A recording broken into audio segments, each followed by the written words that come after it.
Halo, assalamualaikum semuanya. Perkenalkan, kami dari kelompok 6 ada Erida dan Rati di sini mau berbagi info mengenai pendidikan kesetaraan. Yuk disimak. Apa itu pendidikan kesetaraan? Jadi, pendidikan kesetaraan merupakan pendidikan non-formal yang mencakup paket A setara dengan SD atau MI, paket B setara dengan SMP atau MTS, paket C setara dengan SMA atau MA, dengan penekanan pada penguasaan, pengetahuan, kemampuan fungsional, serta pengembangan sikap kepribadian peserta didik. Maka peserta didik yang lulus ujian kesetaraan paket A, B, dan C memiliki hak eligibilitas yang sama dengan lulusan pendidikan formal untuk dapat mendaftar pada satuan pendidikan yang lebih tinggi dan dalam memasuki lapangan kerja. Program di pendidikan kesetaraan itu ada apa saja dan bagaimana sih? Yang pertama ada paket A, yaitu program pendidikan nonformal yang setara dengan SD atau MI. Jadi bagi siapapun yang terkendala ke pendidikan formal atau yang berminat dan memilih pendidikan kesetaraan untuk melanjutkan pendidikan ke jenjang berikutnya dapat mengikuti paket A ini. Kemudian yang kedua ada paket B, yaitu program pendidikan dasar pada jalur pendidikan nonformal yang setara dengan SMP atau MTS bagi siapapun yang terkendala ke pendidikan formal atau yang berminat dan memilih pendidikan kesetaraan untuk ketuntasan pendidikan dasarnya. Yang ketiga ada pendidikan program paket C, yaitu program pendidikan dasar pada jalur pendidikan nonformal yang setara dengan SMA atau MA. Jadi bagi siapapun yang terkendala dengan pendidikan formalnya atau yang memang berminat dan memilih pendidikan kesetaraan untuk menuntaskan pendidikan menengahnya, maka dapat memilih program ini.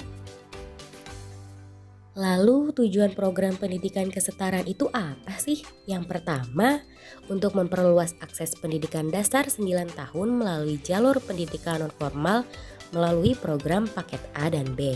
Kemudian yang kedua, dapat memperluas akses pendidikan menengah melalui jalur pendidikan nonformal program paket C. Dan yang terakhir, dapat meningkatkan mutu relevansi dan daya saing pendidikan kesetaraan program paket A, B, dan C. Kemudian sasaran program pendidikan kesetaraan ini untuk siapa saja sih? Yang pertama, sasaran untuk paket A sendiri yakni seluruh masyarakat dengan rentang usia 13 hingga 15 tahun. Kemudian untuk paket B bisa diikuti oleh seluruh masyarakat dengan rentang usia 16 hingga 18 tahun. Namun perlu diingat apabila di luar usia tadi dan ada masyarakat yang masih belum mendapatkan ijazah SD, SMP, dan SMA, maka dapat mengikuti program paket A, B, dan C. Jadi, program ini diperuntukkan bagi seluruh masyarakat yang tidak bisa mengenyam pendidikan formal. Kedua, selanjutnya, masyarakat pada usia sekolah yang tergabung dengan komunitas e-learning, homeschooling, sekolah alternatif, komunitas berorientasi khusus seperti seniman musik, pelukis, maka dapat mengikuti program pendidikan kesetaraan ini apabila tidak mengenyam pendidikan formal. Dan yang terakhir yaitu ketiga, masyarakat yang terkendala masuk jalur formal karena masalah ekonomi, keterbatasan ekonomi atau waktu terbatas serta masalah geografis hingga bermasalah pada sosial dan hukum. Jadi pada intinya pendidikan kesetaraan ini diperuntukkan bagi semua lapisan masyarakat.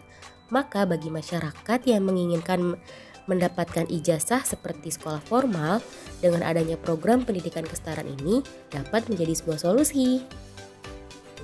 Adapun manfaat pendidikan kesetaraan, yaitu untuk melanjutkan pendidikan, untuk menunjang karir atau pekerjaan, untuk menambah atau upgrading pengetahuan dan skill, sebagai sarana sosialisasi.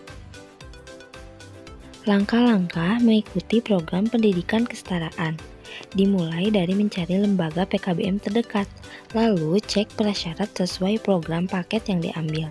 Terakhir, daftar sesuai kebutuhan.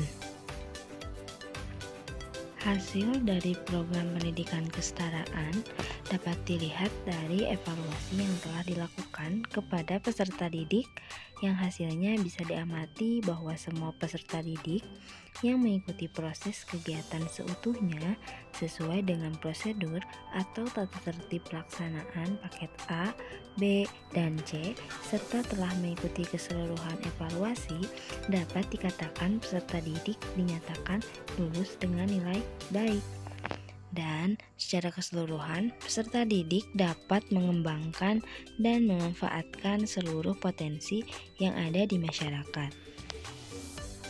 Peserta didik juga mengalami perubahan sikap dan mengikuti proses kegiatan paket A, B, dan C. Diantaranya peserta didik semakin disiplin, percaya diri, dapat bekerja sama dengan baik, dan peningkatan tingkah laku yang lebih baik. Sekian dari kami. Terima kasih.